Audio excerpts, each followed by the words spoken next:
Okay, let's go through checkpoint 11 of the gravitation. So a satellite is moved from one circular orbit to another circular orbit around the Earth. So as a result, the GP increased by 640 megajoules.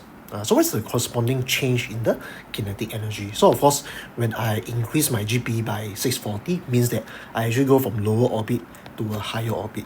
So definitely my KE must decrease. So the answer is either B or D. But of course, should I decrease by 640, which is the same as GP, or decrease by half of it?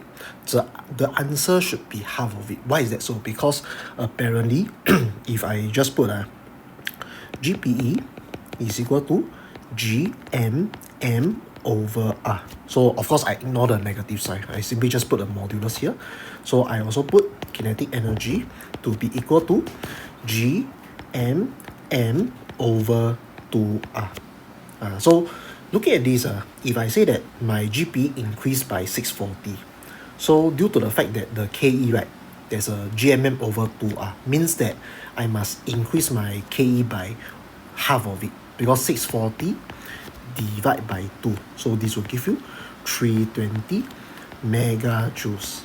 Yeah, so that's why the answer should be D. Yeah, so of course you might be wondering, what happens to the rest of the energy? Because when you are moving from one lower orbit to a higher orbit, the satellite is actually doing its own work. Yeah, so that's why there's some discrepancy between the increase in GP and the decrease in your kinetic energy.